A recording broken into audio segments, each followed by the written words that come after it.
Eu tive a experiência na pandemia, no CIL, e a gente também tem o curso integrado no IAD.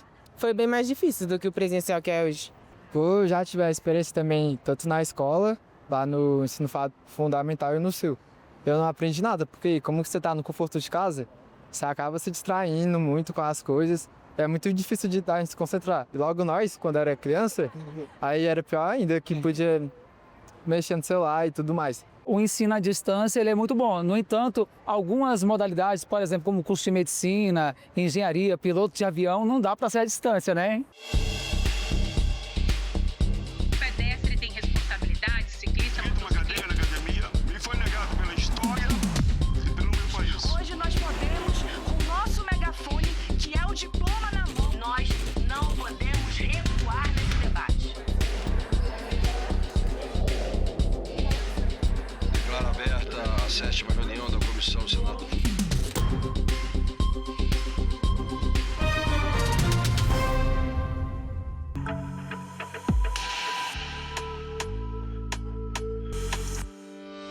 O país ganhou um marco regulatório da educação à distância. A partir de agora, nenhum curso de graduação poderá ser 100% no formato EAD. E entre os formatos disponíveis, uma novidade. Além dos cursos presencial e à distância, surge o modelo semipresencial, um híbrido de presencial com aulas online em tempo real.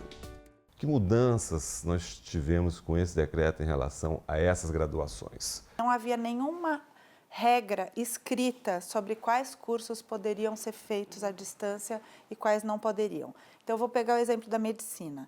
Medicina nunca foi ofertada à distância, nem há demandas para oferta de medicina à distância no Ministério, mas nunca esteve escrito em lugar nenhum que não podia ser ofertado à distância, apenas nas diretrizes curriculares nacionais. Mas não havia um documento do Ministério dizendo quais cursos poderiam e não poderiam ser ofertados em cada um dos formatos. Só muito recentemente iniciou-se a oferta da enfermagem à distância, mas apesar de ter iniciado recentemente, ela explodiu, né? E a gente tinha em 2023 cerca de 40% das matrículas de enfermagem estavam nos cursos à distância. E havia uma concepção de que é muito difícil que um curso de enfermagem à distância consiga trazer para o estudante toda a formação prática que ele precisa. Por que no Brasil agora o número de matrículas no curso superior em EAD superou as matrículas presenciais? Tem dois acontecimentos que levam a isso. Um é o fim do FIES. Então o FIES, que antigamente oferecia 700 mil bolsas anuais, 500, passou a oferecer 150, 200 e preencher metade disso ou menos. Então, ou seja, o aluno não tinha mais aquele auxílio financeiro para poder pagar um curso presencial e conseguir entrar no ensino superior. Por que o governo viu a necessidade de ter um marco regulatório da EAD? Até 2017, a gente havia um decreto que regulava a educação à distância. Era um decreto com regras bastante rígidas sobre a educação à distância, dada a peculiaridade desse formato de oferta de graduação. E em 2017 foi editado um novo decreto que flexibilizou bastante essas regras. Então, elas passaram a ser feitas de uma forma muito mais soltas, digamos assim. E isso foi causando um crescimento bastante acentuado da oferta da educação à distância, mesmo antes da pandemia. Essa nova política da EAD é uma mudança que altera todo o ensino superior, não só os cursos EAD, né? Então, trouxe um impacto bastante grande, pois criou um novo formato de oferta. Então, até então, nós tínhamos apenas dois formatos, o EAD e o presencial. Agora, nós passamos a ter os formatos presencial, semipresencial e EAD. É uma política que tem 2 anos para as instituições se adequarem e trouxe um impacto grande, mas em alguns cursos em mais do que outros, né? Então, tem alguns cursos que foram vedados na EAD e permitidos no semipresencial e outros que foram vedados na EAD e permitidos apenas no presencial, como é o caso de enfermagem. Cursos como Direito, Medicina, Odontologia e Psicologia, eles já eram proibidos na EAD e eles continuam permitidos de serem ofertados apenas no presencial. Este decreto, ele de uma forma muito acertada, ele vedou qualquer tipo de utilização de ensino à distância para o curso de medicina. Então, foi uma decisão muito acertada, porque medicina é uma profissão eminentemente teórica, né? É uma profissão prática, em que o médico tem quase a metade de toda a sua carga horária em hospitais e campos de estágio, em locais de atendimento ao paciente. E é assim que se deve desenvolver as habilidades de comunicação, empatia, e isso não se consegue fazer com nenhuma modalidade de ensino à distância. Antes da portaria, havia então essa possibilidade mínima de à distância. Existe uma brecha, né, em todos os cursos onde você poderia fazer uma pequena porcentagem, utilizar ensino à distância, né? Isso foi até muito discutido, se era 10%, 20%, 30%. Mas com o decreto, ele disciplinou essa quantidade em outros cursos e na medicina ele vedou completamente qualquer tipo de utilização da EAD durante os 6 anos da graduação. A ANUP entende que era necessária uma revisão das regras para o ensino superior. Nós passamos por momentos que mudaram bastante o Brasil como um todo, o ensino superior não foi diferente, né? Então nós tivemos a pandemia que fez com que as instituições tivessem que migrar todas muito rapidamente para o formato à distância para que os alunos pudessem continuar estudando. Acontece que depois do fim da pandemia, do lockdown, etc., a gente não teve mais uma definição clara de certas regras e como aplicá-las. Então, era necessário, de fato, que a gente tivesse uma revisão do marco, que tivesse mais clareza sobre o que é uma atividade EAD, o que é uma atividade presencial, e que também não estavam ainda ajustadas para a realidade que a gente vive hoje, que nós temos mais alunos no EAD do que no presencial, 52% de alunos no EAD. Então, era necessário uma revisão. A gente tem um ponto forte, Fábio, que é assim, não é o formato de oferta que define a qualidade, é a forma como ele é estruturado, o seu plano político-pedagógico, como é definido a sua metodologia e seu processo. Quais foram as mudanças substanciais no EAD? A primeira mudança, que eu acho que é a mais importante, é que a gente regulamentou o chamado curso semipresencial. Mas não havia nenhuma regulamentação sobre isso, como que devia ser, o que deveria acontecer nesses momentos presenciais. Então, a gente tem hoje, digamos assim, 3 modelos, né? O presencial, o semipresencial e o à distância, onde o estudante ele vai ter clareza de qual é o melhor, o que se adapta melhor, né, ao perfil dele, ao momento de vida dele, se ele tem disponibilidade para frequentar um campus diariamente, ou se ele é aquele estudante trabalhador que ele não tem condições de ter um horário fixo, aí ele ainda tem a opção do curso à distância. A LDB prevê com que a educação e o ensino no Brasil possa ser da melhor forma estimulado. Agora, nós queremos que isso tenha regras. Por exemplo, cursos da área de saúde. Como é que você vai formar um profissional em medicina veterinária, seja também enfermagem, outros tipos de curso à distância? Não pode. Então, tem muitas profissões que necessitam presencial. Então, regulamentando, é importante que a gente tenha, então, também o ensino à distância como mais um instrumento, mais uma ferramenta para qualificar principalmente o trabalhador, a trabalhadora, o jovem brasileiro que pode estar fazendo um curso e, ao mesmo tempo, fazendo à distância outro curso. Nós não podemos permitir que eles avancem da forma que estavam avançando, perdendo a qualidade e a eficiência nesse tipo de ensino. Hoje, se você pegar, por exemplo, é inconcebível imaginar que um profissional da área da saúde vá se formar através da educação à distância. É diferente. Um enfermeiro, um técnico, ele tem que estar lá na aula presencial majoritariamente para poder ele não só aprender bem, mas também servir bem a sua sociedade. E com isso você vai dar limites. Por exemplo, cursos que não vão poder ter mais do que 20% da sua grade curricular no EAD, né? Então, 30% dependendo do conteúdo. Então, com isso você vai conseguir fazer uma grande evolução para o sistema de ensino, principalmente de massa no Brasil. Como é que a associação viu essas mudanças agora recentes? A ABED foi convidada para participar do CCPARES, que é um conselho consultivo que apoia o MEC nas discussões e decisões. A gente tem uma leitura de que o documento final foi um bom documento. Agora, isso não quer dizer que a gente não tenha apontado alguns problemas durante o processo que, inclusive, se repetiram, se consolidaram nos documentos finais. Enfermagem, que podia ser oferecida à distância, não passou nem a poder ser oferecido semipresencial, passou a ser só poder ser oferecido presencial. E a gente entende que é muito ruim. Os cursos de licenciatura, por exemplo, que podiam ser à distância, de formação de professores, que nós temos um déficit de professores. Percebe que nós vamos ter falta de professores na educação básica. Como é que formam esses professores? Nos cursos de licenciatura. Então, a ABED sempre entendeu que esses cursos poderiam ser oferecidos à distância, claro que com qualidade, sempre defendendo a qualidade, tanto que esse é um primeiro ponto que eu acho que já está sendo revisto pelo próprio Ministério da Educação. Estava havendo uma certa pressão para que isso acontecesse? Hoje nós temos 80% dos cursos de medicina que são sediados em universidades particulares. E certamente nós não temos campos de estágio e nós não temos professores suficientes.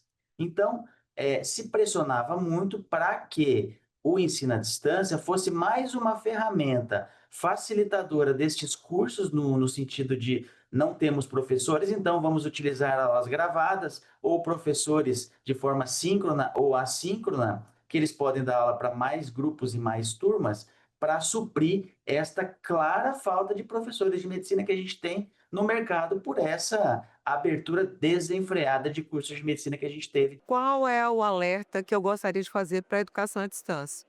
Primeiro, nós temos hoje um número muito alto de professores que estão sendo formados só no ensino à distância e muitas vezes sem qualidade.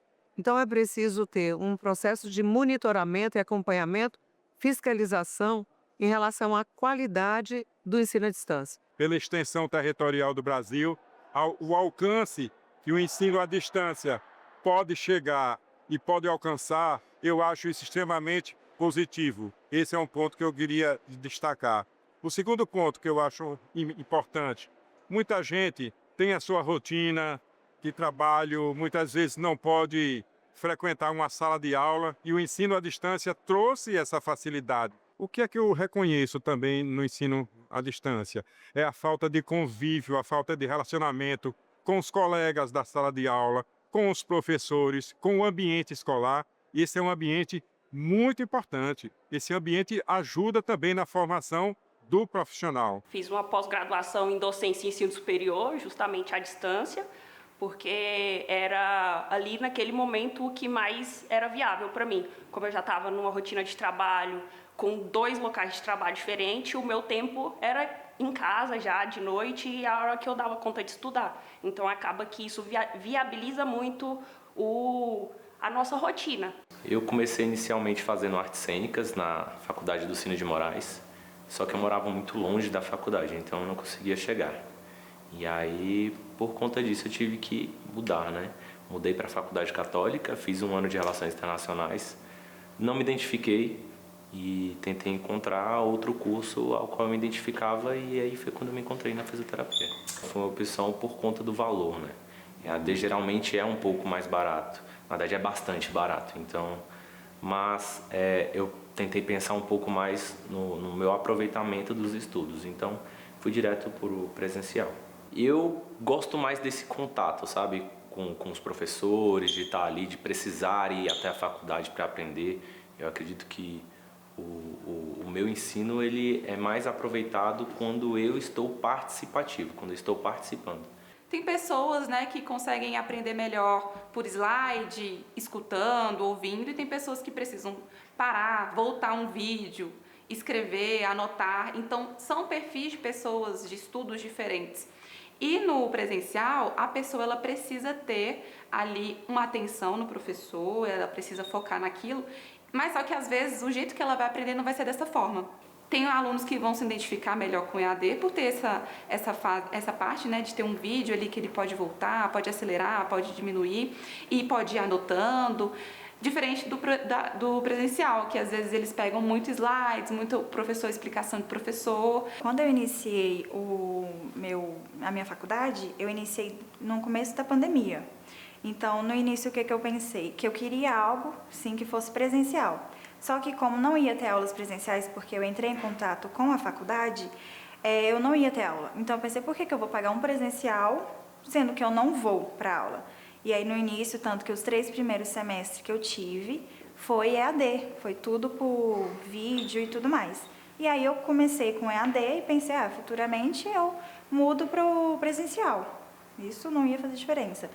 E aí eu pensei, por que não, né? Só que aí eu fui me identificando, as aulas foram ficando bem práticas, por mais que eu tivesse aula 2 vezes na semana prática, eu não estava vendo tanta diferença conforme fosse um presencial. Tanto na minha graduação, tinha as matérias online, mas agora depois eu estou fazendo pós-graduação online, totalmente online, sem ser presencial.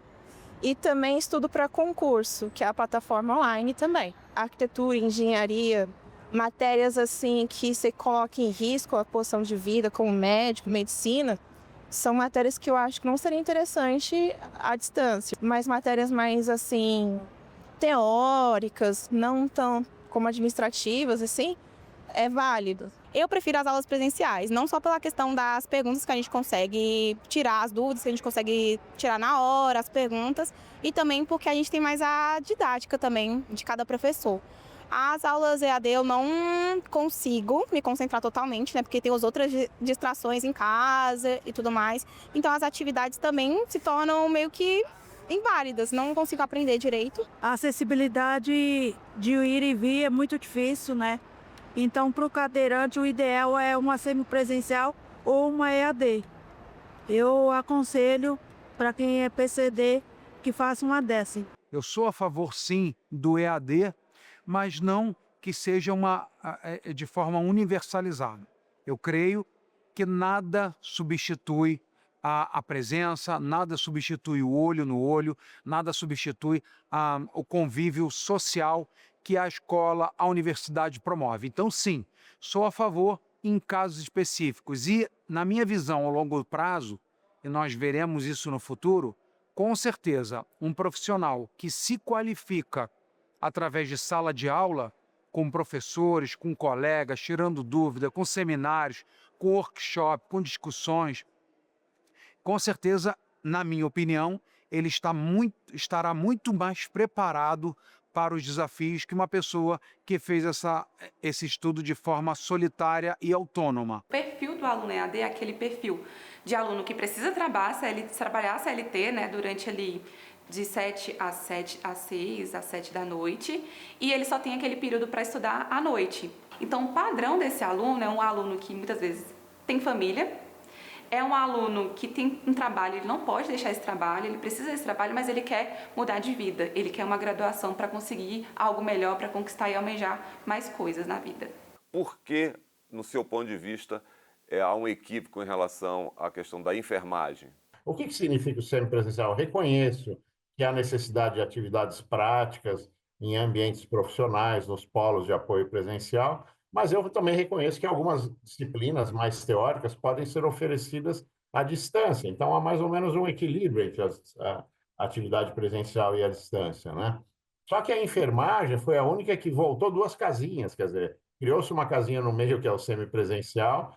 Os cursos de saúde que podiam ser à distância passaram a ser semipresencial, veterinária, fisioterapia, educação física, que está nessa lista também. Só que a enfermagem passou apenas para o presencial. Vai ter mais atividade presencial, ok, pode ser que isso até contribua na formação. Agora, o problema é saber quantas pessoas vão deixar de poder estudar enfermagem por causa desse formato, porque as mensalidades vão aumentar e a exigência de presença é total, né? É muito maior também. E como é que isso vai impactar no mercado profissional? Nós ouvíamos muito falar que é absurdo enfermeiro se formar em EAD sem nunca ter aplicado uma injeção.